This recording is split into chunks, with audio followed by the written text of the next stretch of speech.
Alors, bonjour à tous. Bienvenue du coup à la table ronde Le tensiomètre connecté au cœur de la révolution du suivi de l'hypertension.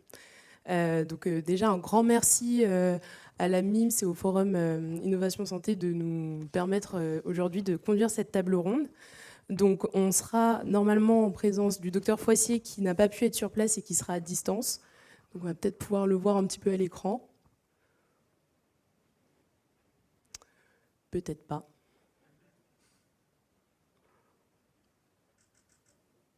Bon, sinon on va passer directement sur la présentation, c'est pas grave.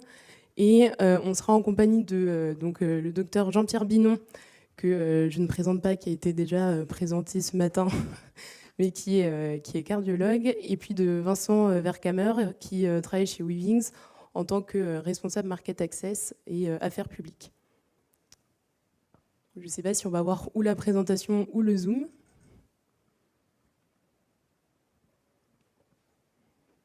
Bonjour, vous m'entendez? Oui, très bien. Ah, super. Bonjour. Voilà. Donc, Bonjour. bonjour David. Bonjour à tous. Vous nous entendez? Oui, je vous entends très bien. Ok, super. On va peut-être du coup pouvoir voir la présentation. En attendant, donc pour ceux qui ne connaissent pas Weavings, donc c'est une entreprise qui a été fondée en 2008.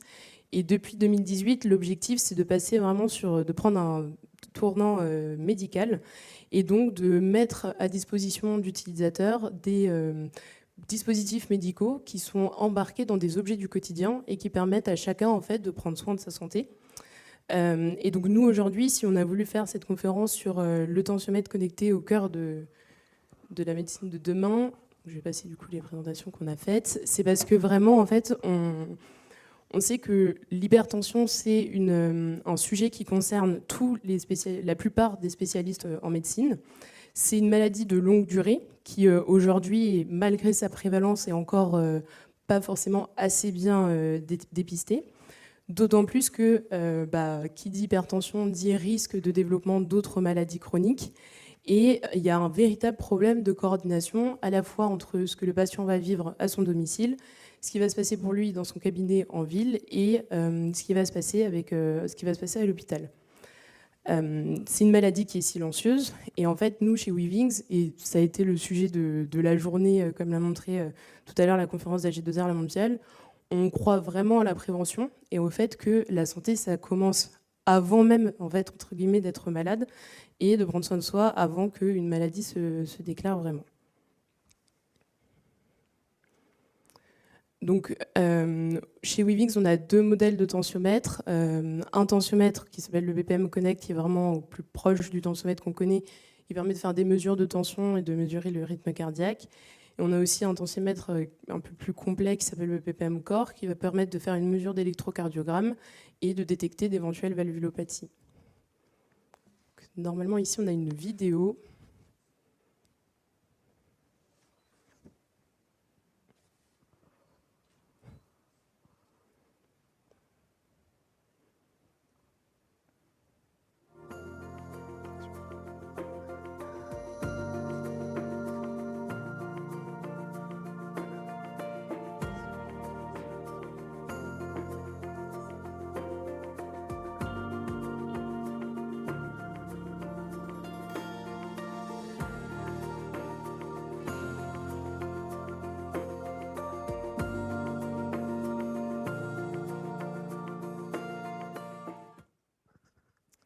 Merci.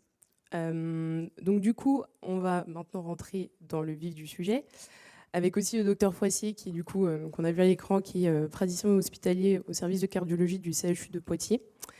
Donc du coup, David, nous, on aimerait que vous nous en disiez un petit peu plus aujourd'hui sur votre exposition, on va dire, dans votre activité quotidienne aux objets connectés, pas forcément le tensiomètre connecté, et comprendre un peu pour vous, dans votre activité, les apports des objets connectés.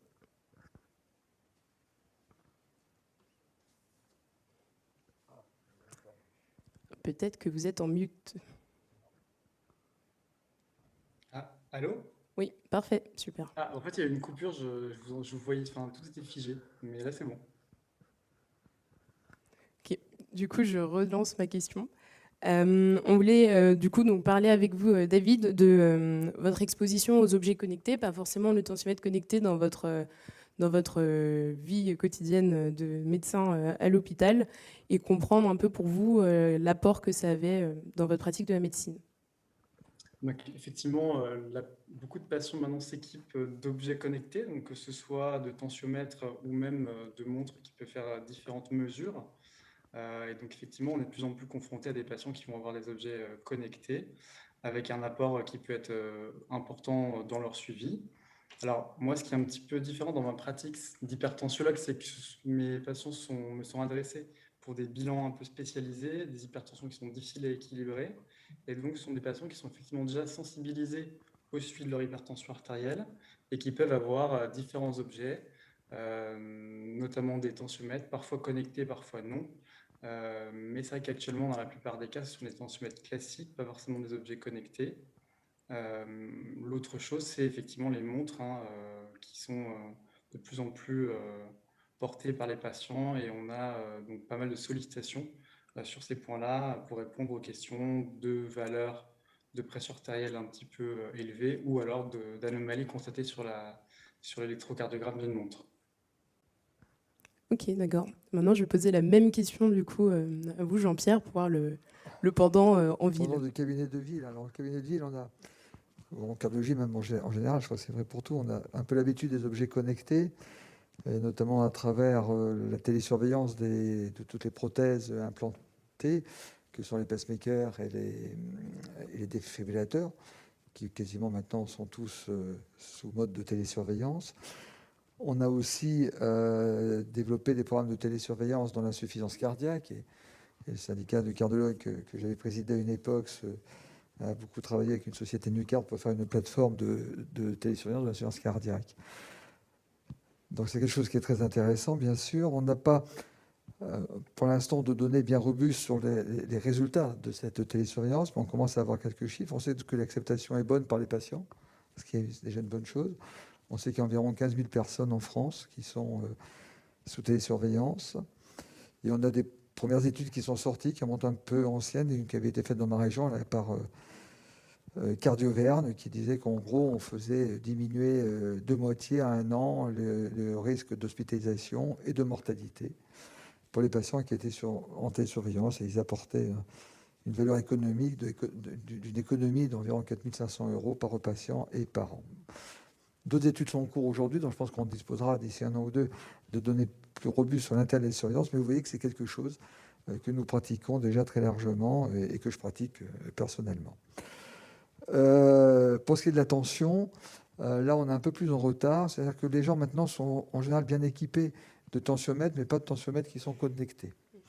Ce qui nous pose quand même certains problèmes, parce qu'on les voit arriver au cabinet avec des mesures qui sont faites un peu n'importe quand et n'importe comment, qui ne sont pas souvent retranscrites de façon très fiable, et qui ne sont pas moyennées. Donc, des fois, on ne sait pas trop quoi faire de l'ensemble de ces mesures, mais malgré tout, c'est un bénéfice. Malgré tout, on peut faire progresser les gens, et ils ont quand même maintenant de plus en plus quand même tendance, encore une fois, à avoir un tensiomètre. Maintenant, voilà, on préférerait bien sûr, mais je crois qu'on en parlera tout à l'heure, qu'ils aient un tensiomètre qui soit connecté et qui puisse, auquel on puisse accéder aux mesures hein, et les intégrer si besoin dans nos dossiers. Voilà. Mais voilà ce qu'il en est pour le satosage et les objets connectés. Il est appelé à se développer et on en attend beaucoup de choses. Merci. Oui, effectivement, je partage le constat de Dr Binon. En fait, la différence entre l'hypertension artérielle et l'insuffisance cardiaque, c'est qu'on n'a pas de télésurveillance ou de modalité de suivi organisée, remboursée pour l'hypertension artérielle. Et donc, de fait, on n'a pas ces bénéfices-là. Donc, forcément, les patients et leur suivi ne sont pas les mêmes. C'est vrai qu'on a été aidé par les programmes étapes là, qui sont en train de se terminer pour rentrer dans le droit commun, mais ça a été, bien sûr, un booster important pour la télésurveillance qu'il n'y a pas eu sur l'hypertension. Et ce d'autant que les tensiomètres ne sont pas remboursés, ce qui ne facilite pas non plus l'achat de tensiomètres connectés ou non pour des patients qui n'auraient pas forcément les moyens. Du coup, Vincent, peut-être que tu peux nous en dire un petit mot. Déjà, pourquoi aller sur un tensiomètre connecté du point de vue de l'entreprise et un peu nous expliquer aujourd'hui, même si on sait qu'il n'y a pas encore énormément de tensiomètres connectés dans les patients qui viennent pour des sujets d'hypertension, nous en dire un peu plus sur les populations d'utilisateurs. Alors en effet, nous, on a, à WeThink, c'est un métier qui est triple. On a un premier métier qui va être de faire la mesure avec le tensiomètre, donc de faire une bonne mesure, une mesure qui est fiable, qui est valide. On a aussi après tout l'aspect connectivité, connecté, donc faire en sorte que cette mesure se synchronise, qu'on puisse être en mesure de la collecter et de la présenter à l'utilisateur, ou que cet utilisateur puisse la partager à un médecin, à un soignant, à un accompagnant, qu'on puisse faire des moyennes et qu'on puisse avoir cette historique. Parce que sur la pression artérielle, on est quand même sur quelque chose qui est sur le long terme, quasiment à vie pour beaucoup, et pour lequel le suivi au long cours et les tendances vont être importantes pour ajuster les traitements, pour ajuster les dosages et la prise en charge. Et donc on va avoir besoin de cette mémoire, et c'est d'ailleurs ce qui est dans les recommandations, c'est d'utiliser des tensiomètres à minimum à mémoire, mais encore mieux s'ils sont connectés, parce qu'on sera en mesure de faire les bonnes moyennes, d'éviter tous les biais de sélection des utilisateurs, les biais de mémorisation ou de retranscription, et d'éviter l'effet calepin du patient qui va noter à la main sur son petit calepin, parce qu'aujourd'hui c'est l'alternative, c'est le calepin et je note mes petites mesures. Et le troisième point, c'est l'engagement utilisateur et justement le respect des bons usages. Parce que ce n'est pas parce qu'on a une bonne mesure et qu'on sera en mesure de bien historiser, de bien moyenner ces mesures, qu'on va avoir un bon usage de l'outil. Et donc, grâce à la connectivité, grâce aux applications mobiles, on est aussi en mesure de former le patient, de former l'utilisateur au bon usage, au bon moment des mesures, afin d'avoir de la bonne data et du coup une bonne prise en charge par la suite. Voilà. Et oui, donc en termes de population, en fait, on s'est rendu compte que c'est pas parce qu'on est sur des outils connectés qu'on est uniquement avec des patients qui ont la trentaine. On est plutôt sur le tensiomètre avec des moyennes d'âge 48 ou 50 ans de nos utilisateurs, et on a assez facilement des utilisateurs de plus de 65 ans et jusqu'à 90 ans. Donc on a énormément travaillé sur les aspects facilité d'utilisation, durée de vie des batteries, simplicité dans l'usage et dans l'usage sur le long terme pour être en mesure justement d'avoir cet accompagnement pour une maladie comme l'hypertension qui va être pas sur une prise en charge aiguë, mais sur au contraire quelque chose qui sera là plusieurs années. Donc il faut que ça puisse être mis en place facilement et ensuite que ça soit utilisé au quotidien sans douleur. Alors on a commencé à parler un petit peu des équivalents du programme étape pour l'hypertension, donc peut-être aller vers du télésuivi de l'hypertension. Si on essaye on est dans le forum de l'innovation santé, donc nous on a voulu se projeter en essayant un peu d'oublier les freins, parce que souvent on a tendance à beaucoup regarder les freins. Si on essaye d'imaginer le scénario idéal pour le suivi d'un patient hypertendu, qu'est-ce que ce serait pour vous ?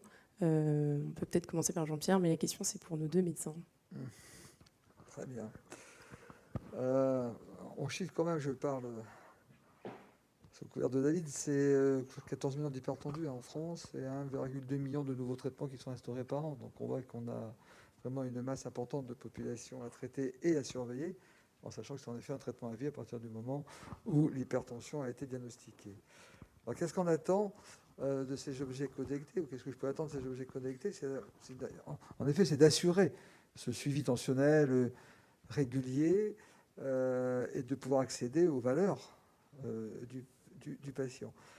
C'est, j'en parlais tout à l'heure, avoir des mesures de meilleure qualité, c'est-à-dire qu'elles soient bien protocolisées, qu'on n'ait pas des tensions qui soient prises n'importe quel moment du jour ou de la nuit, donc des mesures de qualité protocolisées et moyennées pour qu'elles puissent être directement exploitables pour nous.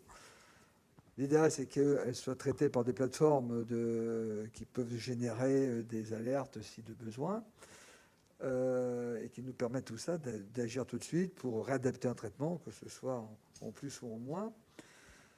C'est d'avoir aussi pour ces objets connectés, je sais que vous le faites, des messages d'éducation thérapeutique qui peuvent être poussés de temps en temps pour le patient, que ce soit sur les règles gynédiététiques, sur lui rappeler, tiens, maintenant, prends attention, ou au contraire, arrête de prendre attention tous les jours, et 15 fois par jour. Ça peut nous aider, bien sûr, tout ça, à traiter les gens et avoir les gens après en téléconsultation, surtout si on a accès facilement à leurs données. Donc voilà, c'est tous les avantages que l'on peut voir de ces programmes de suivi de l'hypertension, et avoir des mesures, en effet, de qualité, et qui nous soient clairement proposées et exposées, qu'on n'ait pas un maquis de mesures dans lequel on ne peut pas se retrouver, vu le nombre en plus important de patients que l'on a à voir. David, je ne sais pas si tu veux ajouter quelque chose. Oui, alors moi je rejoins tout à fait ce qu'ont dit Jean-Pierre et Vincent, et notamment ce que Vincent a rappelé, c'est que quelque part le tensiomètre connecté va pallier un peu aux déficiences du patient dans ses mesures, aux erreurs, aux différents biais qu'il peut y avoir, et permet d'avoir des mesures qui sont fiables, et quelque part aussi, enfin même tout à fait, hein, de compléter l'éducation thérapeutique qui est un travail de tous les instants, hein, puisque les patients, il faut leur rappeler régulièrement comment bien prendre leur tension, de bien prendre les traitements, de faire les analyses, etc. Donc c'est vrai que ça, c'est un vrai apport des objets connectés par rapport à ça. Ensuite, si on se projette dans un programme de télésurveillance de l'hypertension artérielle, un petit peu comme celui qui est fait pour l'insuffisance cardiaque, là, on est dans un petit peu un autre sujet où effectivement on aurait l'apport des objets connectés, mais il faudrait, comme l'a dit Jean-Pierre, donc probablement définir des plateformes de télésurveillance avec peut-être des messages d'alerte quand les mesures sont trop élevées. Et dans ces cas-là, définir des algorithmes. Quand est-ce qu'on doit consulter son cardiologue, son médecin, aller aux urgences, qui est responsable en cas de mesures très élevées et de signaux d'alerte. Donc ça, c'est des choses dont il faut qu'on discute, hein, si un programme comme ça est mis en place. L'avantage, c'est qu'on peut aussi avoir effectivement, via les tensiomètres connectés, des historiques de mesures importants, un recul qui nous permettrait d'adapter au mieux les traitements, et aussi, bien sûr, un meilleur relais ville-hôpital, hein, puisque nous aurions accès tous les deux, en tout cas, enfin, je me mets entre Jean-Pierre et moi, mais entre un cardiologue de ville et un cardiologue hospitalier, d'avoir justement ce lien et cette connectivité qui serait renforcée, qui actuellement n'est pas forcément, enfin, qui clairement dans l'hypertension artérielle n'est pas très présente, hein. Donc ça, c'est vrai que ce serait quelque chose de très bien. Dans les programmes de télésurveillance qui serait intéressant à mettre en place aussi, et qui aurait, à mon sens, quelque chose de prioritaire, ce serait notamment chez les femmes enceintes qui font une hypertension artérielle gravidique, qui peut s'aggraver assez rapidement et conduire à des complications très graves. Et donc ça, c'est quelque chose qu'il faudrait mettre en place rapidement quand on détecte chez une femme enceinte une hypertension artérielle, pour pouvoir adapter le plus rapidement possible le traitement, avec une surveillance renforcée. Et ça, ce serait, je pense, à mon sens, un vrai plus de la télésurveillance et des objets connectés dans le suivi de ces patientes. Du coup, on parle éducation, éducation du patient, gestion des données, etc. Qu'est-ce qui est mis en place aujourd'hui pour pallier à ça? Alors en effet, il y a quelque chose qui est certain, c'est qu'aujourd'hui, les utilisateurs, alors les nôtres, mais aussi on va dire les citoyens, sont prêts. Nous, on a les outils, on va dire les solutions techniques qui sont prêtes aussi, qui sont adaptées et fonctionnelles, quel que soit l'âge, quelle que soit la situation géographique. En termes de technologie, pour tout ce qui est synchronisation des données, c'est pareil, on a fait évoluer nos tensiomètres, on a sorti un dernier modèle justement qui est dédié pour beaucoup plus dans des usages télémédecine, dans lequel il y a directement une carte SIM qui est dans le tensiomètre, et donc l'utilisateur à qui on va mettre à disposition ce tensiomètre, il ne va pas avoir besoin de faire de configuration avec son smartphone, il ne va pas avoir besoin de connexion Wi-Fi, c'est directement la mesure qui va être synchronisée via le réseau mobile dans le dossier patient. Maintenant, dans un monde un peu idéal, il y a plusieurs niveaux. Il y a le premier niveau qui est faire en sorte que l'utilisateur il soit en mesure, au moment d'une consultation avec un médecin, donc sur des points de contact ponctuels, une fois de temps en temps, 3 mois, 6 mois, que le médecin il ait instantanément l'historique disponible. C'est-à-dire, sans aller dans un premier temps jusqu'à de la génération d'alertes, être en mesure à tout instant pour le médecin qui fait sa consultation d'avoir les historiques et pouvoir justement inclure ces nouvelles données auxquelles aujourd'hui il a assez peu accès en fait, toutes ces tendances de la vie réelle du patient au moment de la consultation. Et donc là-dessus, on travaille avec, que ce soit via mon espace santé ou que ce soit via des plateformes qui vont faire les logiciels médecins. Voilà, on travaille à faire en sorte que les citoyens qui ont des dispositifs, ils puissent rendre ces données accessibles. Et la deuxième étape, en effet, sur le suivi ou le télésuivi ou le suivi à distance ou la télésurveillance, quand on est dans des phases un peu aiguës ou dès qu'on est sur des pathologies un peu complexes, que ce soit transitoire comme l'hypertension gestationnelle ou que ce soit sur de l'insuffisance cardiaque ou de l'insuffisance rénale chronique, et voilà, que le soignant puisse, l'équipe de soins au sein de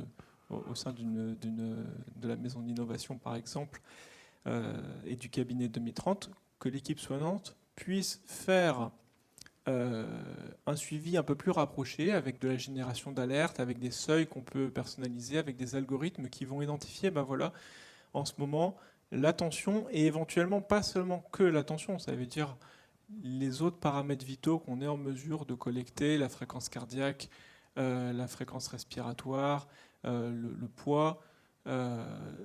Au quotidien, voilà, on détecte que l'utilisateur est en train de sortir de son état basal et de se dégrader. Donc c'est le moment éventuellement de prendre contact avec lui et de faire ce suivi pour essayer de comprendre est-ce qu'on peut éviter une hospitalisation, est-ce qu'on peut prendre des mesures de prévention pour éviter des complications ou une arrivée, mais par la porte des urgences. Merci pour cette réponse très complète. On avait beaucoup évoqué dans nos temps de préparation tout ce sujet de génération d'alerte. Je pense que ça va être un petit peu court pour entrer dans tous ces détails, mais il y a un vrai sujet aujourd'hui dans le cadre de programmes de télésuivi de patients, quand il y a une alerte qui est générée, où se situe en fait la responsabilité? Est-ce que c'est de la responsabilité du patient? Est-ce que c'est de la responsabilité du professionnel, du professionnel de santé? Donc ça fait partie des choses qui sont encore à creuser et à réglementer pour pouvoir aller pleinement vers un programme de télésuivi ou plus d'hypertension. Peut-être pour revenir un peu sur le sujet avant de prendre quelques questions s'il y en a. Donc voilà, on avait dit le tensiomètre connecté au cœur de la révolution. Du coup, en quoi est-ce une révolution par rapport à vos métiers aujourd'hui? C'est une révolution d'avoir des mesures, encore une fois, qui sont protocolisées, qui sont moyennées, qui sont fiables. On sort de la mesure de la prise unique au cabinet dont on sait qu'elle a relativement peu de valeur. Et là, on entre vraiment dans un profil tensionnel. On a une appréciation exacte de la charge tensionnelle. C'est très important pour après décider comment il faut conduire le traitement, parce que on sait qu'il y a beaucoup d'hypertendus qui sont maltraités, dans un sens ou dans l'autre d'ailleurs. Et c'est vraiment une valeur ajoutée considérable dans la prise en charge de la maladie. Oui, tout à fait, je rejoins Pierre donc, sur ce point-là. Les autres apports qui me semblent être une révolution, ce serait comme les patients maintenant sont un peu pionniers et vont se prendre en charge peut-être même un peu précocement, ce serait d'avoir des dépistages plus précoces de l'hypertension artérielle et pas simplement des patients qui arriveraient au stade des complications, donc des patients qui en fait vont acheter un tensiomètre connecté et vont pouvoir prendre des mesures de pression artérielle et les transmettre à leur cardiologue ou à leur médecin. Ce qui permettrait aussi donc d'éviter à terme les complications de l'hypertension artérielle, qu'elles soient cardiaques ou neurologiques ou rénales. Et enfin, le troisième point, ce serait effectivement, le tensiomètre connecté me paraît l'élément essentiel de la mise en place d'une télésurveillance, d'un programme de télésuivi, téléconsultation du patient hypertendu. Et donc, ce serait un petit peu l'objet indispensable du télésuivi du patient. Et alors, moi, je voulais revenir rapidement sur 3 petits points. Donc, le premier, bon, sur les alertes, je pense que ce qu'il faut aussi, c'est prendre un peu analyser les risques. Et le risque, c'est, mais quelle est la perte de chance si on fait rien? C'est-à-dire qu'aujourd'hui, on se pose la question de qui est responsable de rater une alerte, mais l'alternative, c'est la personne est chez elle et finalement, il n'y a aucune alerte et donc la perte de chance, c'est quand même peut-être beaucoup plus importante que s'il y a certaines des alertes qui sont mal gérées. Donc, charge à nous de mettre en place tous les mécanismes pour que le maximum d'alertes puisse être bien traité. Mais l'alternative, c'est de ne pas faire d'innovation et de rester dans l'état actuel avec une perte de chance qui sera certainement beaucoup plus importante. Le deuxième point, c'est pour essayer de généraliser le tensiomètre. Ben voilà, nous, on a le BPM Connect qui a été le premier autotensiomètre et le seul qui a eu un avis positif de la Haute Autorité de Santé dans le cadre d'un dossier de remboursement l'année dernière. Donc voilà, on continue de travailler pour démontrer que l'apport de la connectivité, le fait d'être en mesure de pouvoir présenter ces données et les synchroniser a une valeur suffisante pour justifier aussi le remboursement, pas seulement de l'automesure, mais de l'automesure connectée au sens large. Donc c'est un dossier qui demande beaucoup d'efforts. Et le troisième point, c'est que sur la télésurveillance, sur le suivi à distance, ben voilà, c'est des choses qui sont déjà déployées dans d'autres pays, que ce soit aux États-Unis où les médecins sont rémunérés pour faire ce suivi de maladies chroniques, y compris sur l'hypertension, mais aussi beaucoup plus proche de nous, comme aux Pays-Bas, où on a l'hôpital de Leiden, avec qui l'année dernière, 2000 patients ont reçu des box de produits mis à disposition par la plateforme de télésurveillance de l'hôpital, contenant des objets Withings qui permettent aux infirmières de télésurveillance, aux médecins, de faire ce suivi de patients et cette gestion des alertes. Donc on est déjà sur des programmes très ambitieux, et ce qu'on aimerait, c'est qu'en France, on puisse aussi avancer beaucoup plus rapidement et que ça puisse, cette innovation qui est déjà prête du point de vue technique, se déploie du point de vue organisationnel et du point de vue de la prise en charge par les, on va dire, le système de santé. Merci beaucoup. Je ne sais pas s'il y a des questions. Je pense qu'il doit nous rester 2-3 minutes avant le gong de 16 heures. Non, mais pour rebondir sur cette histoire de responsabilité, il est bien dit dans les textes que la télésurveillance, c'est pas le SAMU. Hein, c'est pas, on n'est pas là pour répondre instantanément à une alerte. Je crois que c'est important de le préciser parce que ça a longtemps été un frein. En effet, dans l'esprit des médecins, voilà, je m'engage dans une télésurveillance, mais attention, s'il y a une alerte et que je la vois le lundi alors qu'elle a sonné le vendredi soir, la responsabilité est engagée. Non, ça ne se passe pas tout à fait comme ça quand même. Mais c'est une vraie question, c'est vrai que ça reste une... Bien sûr, c'est une vraie question. Et d'ailleurs, aux États-Unis, c'est très intéressant de voir parce qu'eux, ils sont beaucoup plus judiciarisés que nous. Ouais. Et le médecin va être payé $60 par mois pour que le patient fasse des mesures. Mais il n'est pas constamment, pour ces $60, derrière son écran, prêt à réagir. Il doit passer 30 minutes par mois. Donc ces 30 minutes, elles peuvent être regroupées en 1 ou 2 fois. Et s'il reste du temps, il y a des mesures qui sont hors des seuils, c'est aussi à la solution de montrer au patient, attention, vous êtes en dehors des seuils, et de participer à son éducation thérapeutique. Quand vous êtes au-dessus de cette valeur, prenez contact avec votre médecin. Si votre médecin n'est pas disponible, prenez contact avec les urgences. Mais c'est aussi sur la partie éducation thérapeutique et la responsabilisation des patients qu'on va pouvoir avancer à un déploiement sans forcément se poser les questions sur la responsabilité des alertes. Oui, je pense que dans l'hypertension artérielle, au niveau des alertes, mais c'est peut-être un peu moins, on va dire, un patient qui a un déséquilibre tensionnel, c'est probablement un peu moins grave, entre guillemets, qu'un patient insuffisant cardiaque, en fait. Donc un patient peut très bien avoir une hypertension artérielle de grade 3 pendant plusieurs semaines, voire même années, pour certains. Bon, certes, avec des complications chroniques, mais c'est très rare qu'en fait, un déséquilibre tensionnel récent soit responsable d'un événement cardiovasculaire aigu en l'absence de symptômes. Hein. Donc c'est simplement une tension qui est élevée, mais qui ne va pas nécessiter d'action urgente. Effectivement, simplement une consultation avec son médecin ou son cardiologue traitant pour adapter le traitement. Exactement. Très bien. Eh bien, écoutez, merci à tous.